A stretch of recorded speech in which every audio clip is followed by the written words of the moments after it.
Hello दोस्तों, good morning. स्वागत है एक बार फिर से आप सभी का एमजेट एजुकेशन में। दोस्तों आज है 6 जुलाई और आज की वीडियो में हम लोग बात करेंगे 6 जुलाई 2024 के मोस्ट इंपॉर्टेंट करंट अफेयर के क्वेश्चंस के बारे में। पूरी वीडियो ध्यान से देखिएगा, पूरी वीडियो डिटेल में आपको समझाई गई है। अगर पसंद आए तो इसे लाइक, शेयर और चैनल को सब्सक्राइब जरूर करना। शुरुआत करेंगे अपने रिविजन सेक्शन से। कल हम लोगों ने जो भी चीजें पढ़ी थी उसका 1 मिनट में रिविजन करेंगे। कल हम लोगों ने पढ़ा था संघाई सहयोग संगठन शिखर सम्मेलन अस्ताना कजाकिस्तान में आयोजित हुआ। भारतीय वायुसेना के प्रमुख ने हैदराबाद में हथियार प्रणाली स्कूल का उद्घाटन किया और 4 जुलाई को भारत के नीति आयोग ने संपूर्णता अभियान शुरू किया। इसके अलावा झारखंड के एक बार फिर से मुख्यमंत्री बने हेमंत सोरेन। राष्ट्रीय चिकित्सा आयोग के नए अध्यक्ष बने डॉक्टर BN गंगाधर। और अभी पेटीएम ने अपने मर्चेंट पार्टनर्स के लिए हेल्थ साथी योजना शुरू की है। इसके अलावा अंतर्राष्ट्रीय खिलौना मेला नई दिल्ली में हुआ और केंद्र सरकार ने 8 कैबिनेट उप समितियों का पुनर्गठन किया। केंद्र सरकार ने स्मार्ट सिटी मिशन को मार्च 2025 तक के लिए बढ़ाया और पहला के सरस्वती अम्मा पुरस्कार दिया गया P गीता को। ये टॉप 10 करंट अफेयर के क्वेश्चन थे कल की वीडियो से, जिनका आपने किया है वन लाइनर के रूप में रिवीजन। डिटेल वाला तो कल आपको पढ़ाया गया था। अब आज के करंट अफेयर की बात करेंगे, लेकिन इसकी क्विज और PDF अगर चाहिए आपको फ्री में तो आप MZT ऐप डाउनलोड कीजिए। Free PDF free quiz section में जाकर आप प्राप्त कर सकते हैं, डेली, वीकली, मंथली सबका।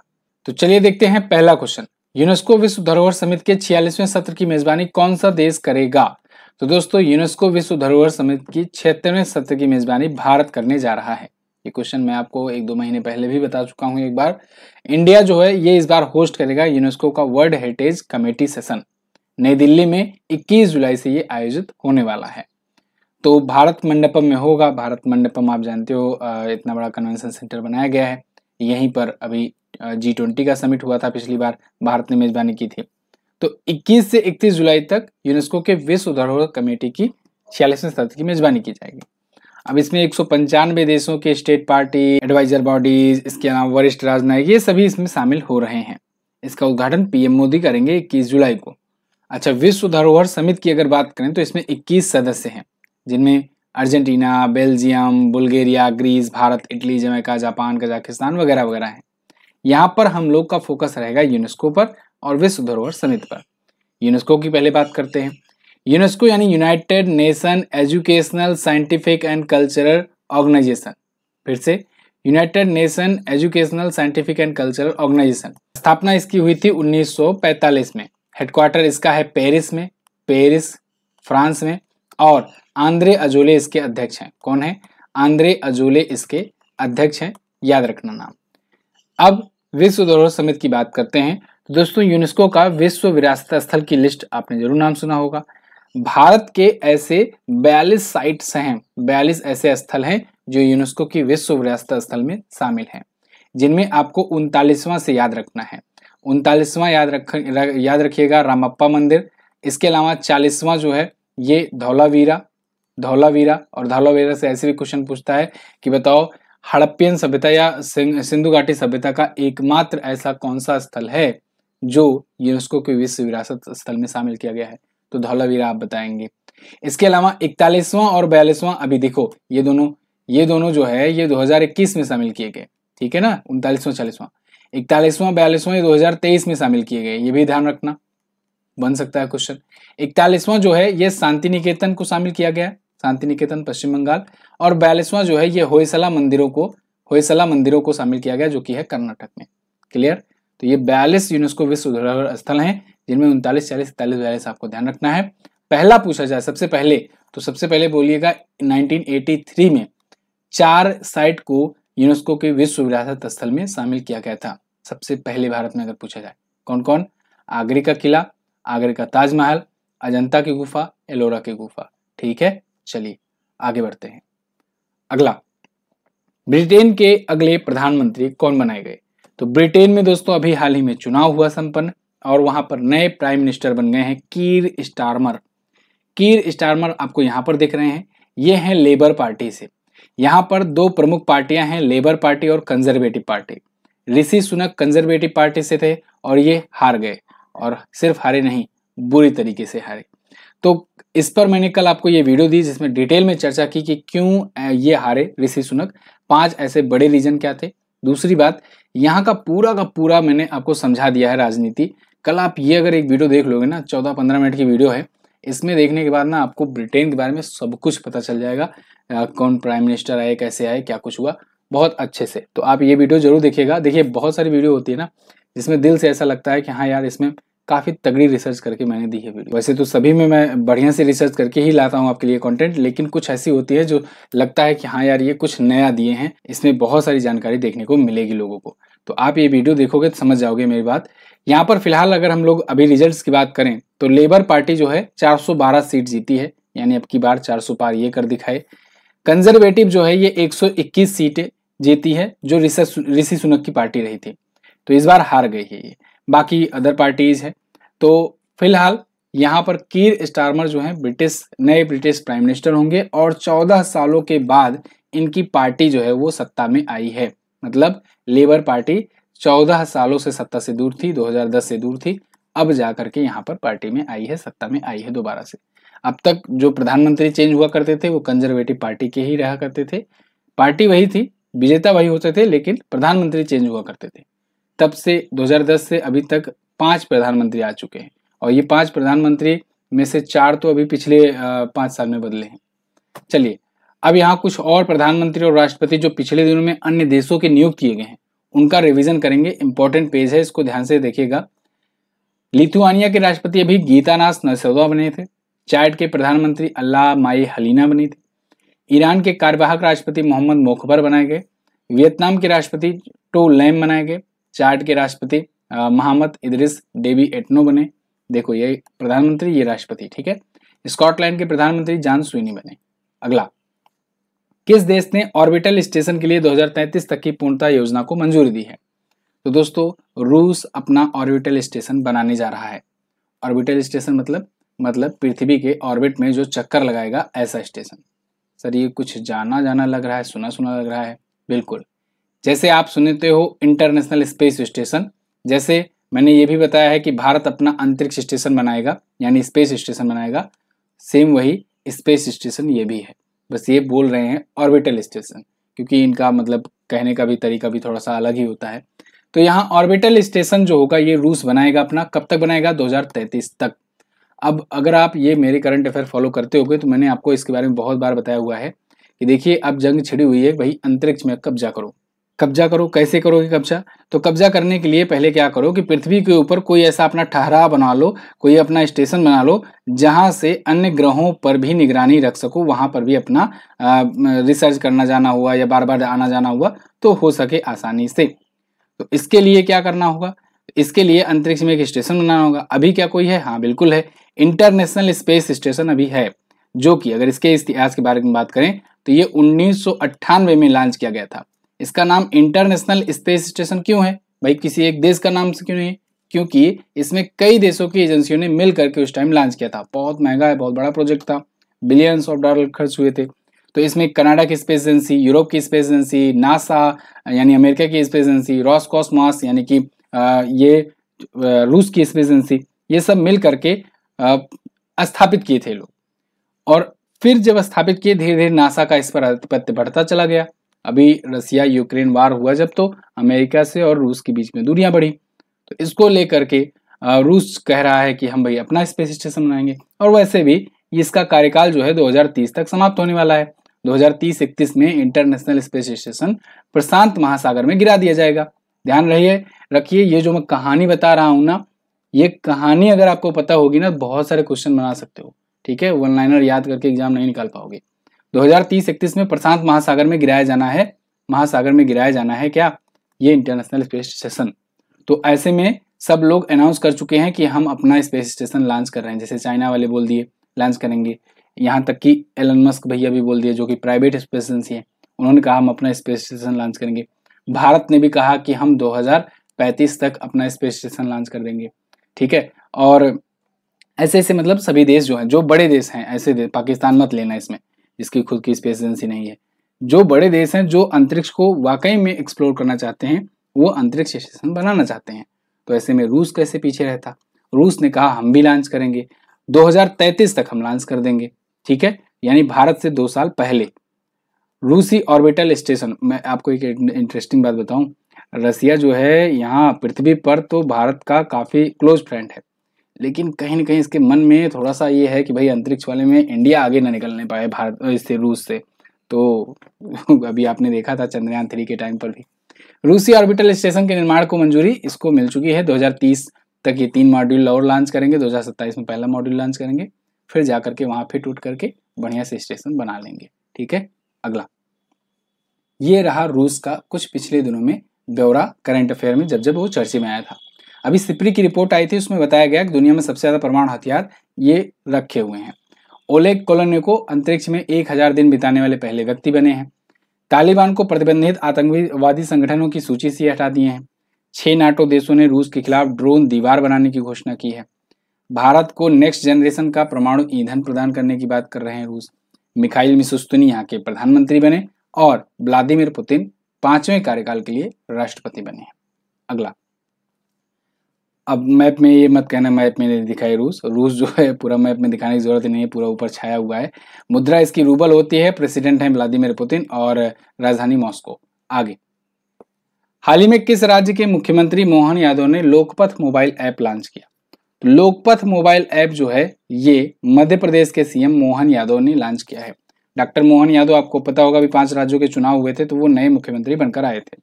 उन्होंने लोकपथ मोबाइल ऐप लॉन्च किया है। ये लोकपथ मोबाइल ऐप ना बड़ा इंटरेस्टिंग है। जैसे आपने सुना होगा कि अलग अलग राज्यों में जो मुख्यमंत्री होते हैं या फिर जो सरकारें होती हैं वो कोई ऐसा ऐप लॉन्च करती हैं जिससे लोग शिकायत कर सकें, अगर उनके ऊपर कोई अत्याचार हो रहा है, कुछ भी हो रहा है, कोई ऐसा केस आया तो वो शिकायत कर सकें। लेकिन यहाँ पर देखिए मध्य प्रदेश सरकार ने ऐसा किया है कि अगर रोड पर आपके गड्ढा दिखाई देता है, अगर ट्रांसपोर्ट सिस्टम में कोई कमी दिखाई देती है, तब उसके लिए एक एप्लीकेशन है ये डेडिकेटेड लोकपथ मोबाइल ऐप, जिस पर आप सड़कों की मरम्मत करवा पाओगे, उसकी शिकायत दर्ज करा पाओगे। मतलब व्यक्तियों की शिकायत वाला तो सभी सरकार लॉन्च किए हैं, यहाँ पर इन्होंने लॉन्च किया है लोक निर्माण विभाग की मदद से। ये रोड, गड्ढे, इस सब की फोटो लेकर के अपलोड कर दो इस पर और फिर 7 दिन के अंदर वहां पर कार्रवाई होगी। तो ये एक बड़ा इंटरेस्टिंग चीज है, ऐसा देश के सभी राज्यों को भी करना चाहिए जिससे गड्ढा मुक्त हो सके एटलीस्ट। ठीक है, बिहार वालों के लिए मैं ये कहूंगा कि उनको पुल के लिए ऐप लॉन्च करना चाहिए। इतने ब्रिज गिर रहे हैं यार, मतलब पिछले कुछ दिनों में गजब है बिहार। मध्य प्रदेश के सीएम मोहन यादव ने लोकपथ मोबाइल ऐप लॉन्च किया है, लोक निर्माण विभाग ने इसे बनाया है। मध्य प्रदेश के बारे में जानो। मध्य प्रदेश यहाँ पर आपको दिखेगा मध्य में, भोपाल यहाँ की राजधानी। Doctor Mohan Yadav BJP party से सीएम, मंगू भाई छगन भाई पटेल जी यहाँ के गवर्नर। भोजताल, सागर झील ये प्रमुख झीलें हैं। माधव, वन विहार, पन्ना, पेंच, कान्हा किसली, संजय ये सभी प्रमुख नेशनल पार्क हैं। सबसे ज्यादा नेशनल पार्क वाला राज्य है मध्य प्रदेश। असीरगढ़ दर्रा भी है यहाँ पर। मटकी, कर्मा, तितली ये प्रमुख लोक नृत्य हैं।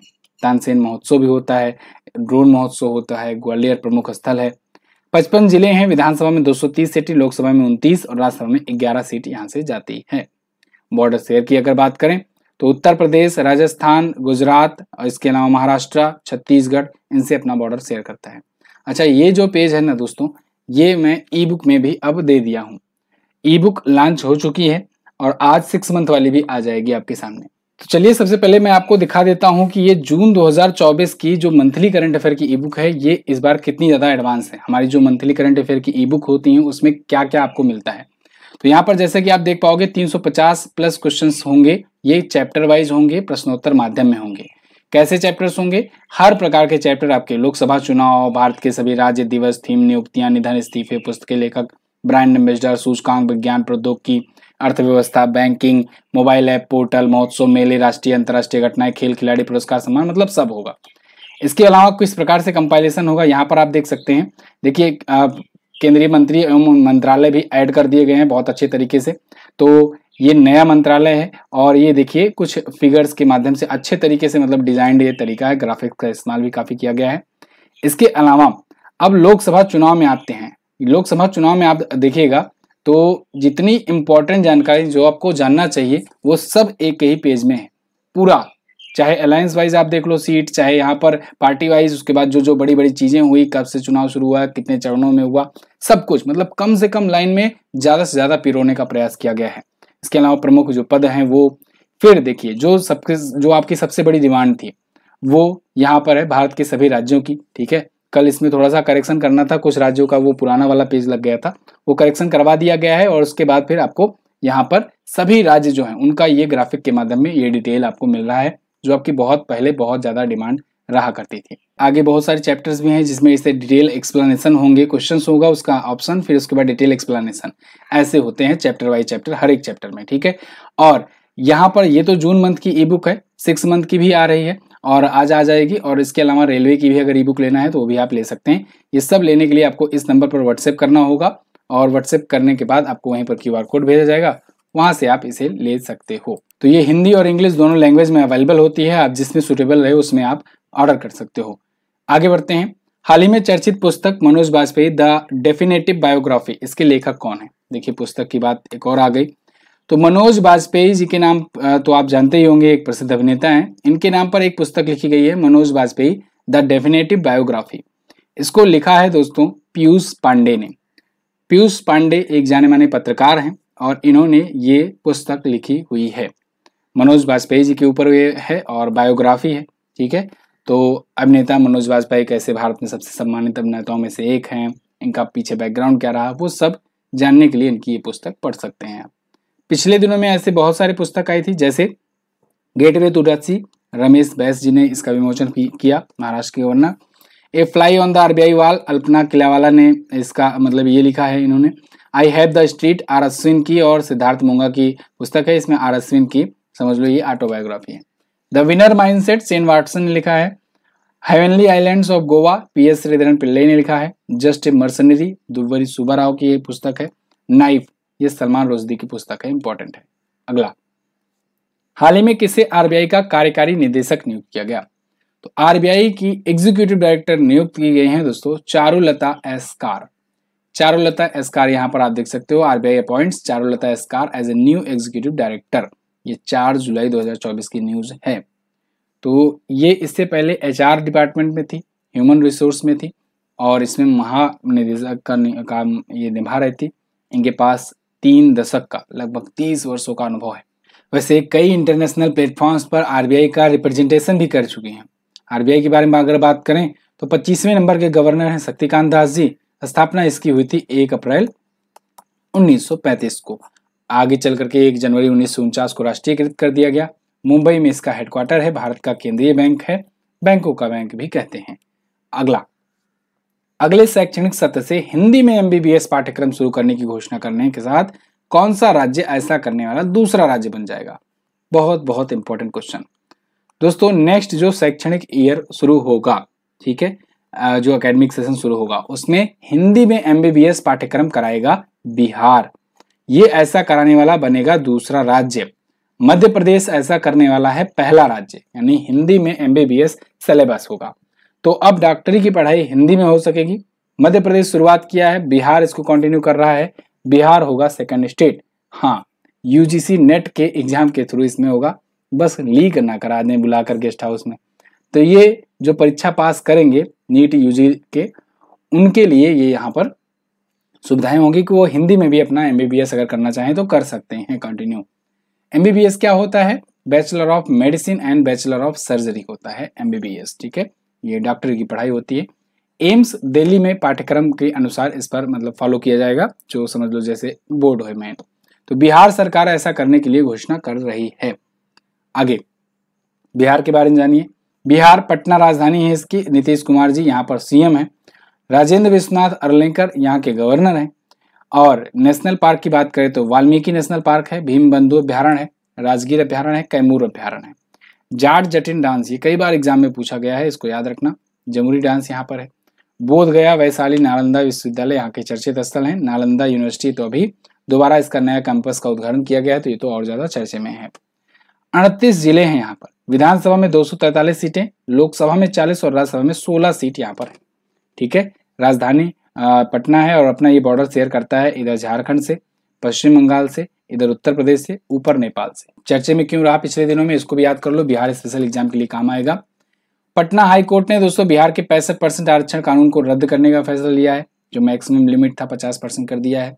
भारत का पहला डॉल्फिन रिसर्च सेंटर, ये पूछा जाएगा आपसे, ये स्थापित किया गया है दोस्तों। भारत का पहला डॉल्फिन रिसर्च सेंटर पटना में है, कई बार एग्जाम में बन भी चुका है, जब से ये बन रहा है तभी से। बिहार के जमुई में 3 दिवसीय नागी पक्षी महोत्सव मनाया गया। और राज्य आपदा प्रबंधन प्राधिकरण डिवाइस लॉन्च हुआ। बोधगया में पहला अंतर्राष्ट्रीय संघ फोरम आयोजित हुआ। तांबे से बना बापू टावर पटना में बनाया गया, महात्मा गांधी को समर्पित। COP28 में बिहार को वनीकरण प्रयासों के लिए अंतर्राष्ट्रीय सम्मान मिला है। कमेंट करके बताओ COP28 हुआ कहाँ था और COP29 कहाँ होगा। अगला, हाल ही में किसे स्पाइस अवार्ड 2024 से सम्मानित किया गया? तो स्पाइस अवार्ड 2024 से सम्मानित किया गया दोस्तों स्वप्ना कलिंगल को। स्वप्ना कलिंगल आपको यहाँ पर दिख रही हैं, एक विमेन एंटरप्रेन्योर है और इनकी एक संस्था है, एक कंपनी है जिसका नाम है कलिंगल प्लांटेशन। ये कंपनी फसलों का उत्पादन करती है, मुख्य रूप से जायफल का। तो ये जायफल के उत्पादन के लिए और बेहतरीन तरीके से उत्पादन के लिए, साथ ही साथ ये पेड़ों का, नारियल के ताड़, सुपारी, काली मिर्च वगैरह, मतलब मसाले से संबंधित जो चीजें होती है उसको ये उगाती हैं, इनकी कंपनी कलिंगल प्लांटेशन। तो इनके इसी काम के लिए इनको स्पाइस अवार्ड मिला है, मसाला पुरस्कार। ठीक है, तो मसाले से संबंधित इनकी खेती वाली कंपनी है और इसके लिए इनको मिला है ICAR, भारतीय मसाला संस्थान के द्वारा। अब आगे कुछ और पुरस्कार सम्मान जो पिछले दिनों में दिए गए उनका रिवीजन कर लेते हैं। डॉक्टर उषा ठाकुर 12वां विश्व हिंदी सम्मान पाई हैं। संजना ठाकुर कॉमनवेल्थ पुरस्कार जीते हैं। Vellayan Subbiah EY entrepreneur of the year, world entrepreneur of the year. Krishna Prakash को वार्षिक हिंदी साहित्य भारती पुरस्कार मिला है। Virat Kohli ICC ODI player of the year चुने गए। बृहत सोमा को स्क्रिप्स नेशनल स्पेलिंग बी का खिताब मिला। Major Radhika Sen UN Military Gender Advocate of the Year. और जेनी एरपेन बेक अंतर्राष्ट्रीय बुकर पुरस्कार जीते हैं। अगला क्वेश्चन, हाल ही में पंजाब और हरियाणा उच्च न्यायालय का नया मुख्य न्यायाधीश किसे नियुक्त किया गया? तो देखो, पंजाब और हरियाणा का हाईकोर्ट एक ही है, तो कंफ्यूज मत होना है, समझना कि दो हाईकोर्ट की बात हो रही है। पंजाब और हरियाणा का जो हाईकोर्ट है इसके मुख्य न्यायाधीश अब नियुक्त किए गए हैं जस्टिस सीलू नागू।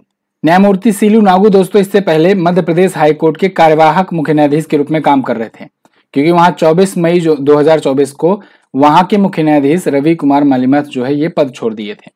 ठीक है, तो इसके बाद ये कार्यवाहक के रूप में वहां पर थे, अभी इनको पंजाब हरियाणा हाईकोर्ट का मुख्य न्यायाधीश बना दिया गया है। और मध्य प्रदेश में न्यायमूर्ति संजीव सचदेवा को वहां का नया मुख्य न्यायाधीश नियुक्त किया गया है। अच्छा, अब हाईकोर्ट्स की बात आ रही है, तो हाईकोर्ट के बारे में एक बात याद रखना, भारत में 25 हाईकोर्ट्स हैं और लास्ट वाला जो हाईकोर्ट है वो है अमरावती हाईकोर्ट। अमरावती हाईकोर्ट जो है ये 25वां हाईकोर्ट है और कहां पर है? आंध्र प्रदेश में है, आंध्र प्रदेश में है। ठीक है ना, चलिए आगे बात करते हैं। हाल ही में मिली जानकारी के अनुसार 57वें आसियान विदेश मंत्रियों की बैठक की मेजबानी कौन करेगा? तो 57वां आसियान विदेश मंत्रियों की बैठक इस बार लाओस में की जाएगी। लाओस इस बार आसियान की अध्यक्षता कर रहा है। आसियान क्या है? आसियान मतलब होता है association of south east Asian nation, यानी साउथ ईस्ट एशियन देशों का एक संगठन है ये आसियान। इसमें 10 सदस्य देश हैं, उनमें से एक है लाओस जो कि इस बार कर रहा है मेजबानी। 57वां इस बार फॉरेन मिनिस्टर की मीटिंग करने जा रहा है। ये वियंतियाने लाओस में होगा जो इसकी राजधानी है, 21 से 27 जुलाई तक। अब अगर आसियान की बात करें तो 1967 में इसकी स्थापना की गई थी, जकार्ता में हेडक्वार्टर है। इसका मोटो अगर पूछा जाए तो याद रखना, 1 विजन 1 आइडेंटिटी 1 कम्युनिटी। इसके वर्तमान में 10 सदस्य देश हैं, 2 इन वेटिंग है, तो 2 और जुड़ भी सकते हैं आगे।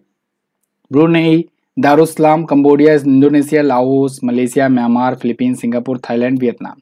जी बिल्कुल, भारत चूंकि साउथ ईस्ट एशिया देश नहीं है इसलिए भारत इसमें शामिल नहीं है। क्लियर? तो ये टॉप 10 करंट अफेयर के क्वेश्चन थे आज के दिन से। आई होप आपको वीडियो पसंद आई होगी। इसके अलावा रेलवे वगैरह की अगर एग्जाम के लिए आप रेलवे साइंस की ई बुक लेना चाहते हो तो आप ले सकते हो, और भी मंथली और 6 मंथ वाली आज आ जाएगी तो फिर 6 मंथ वाली भी आप ले सकते हो।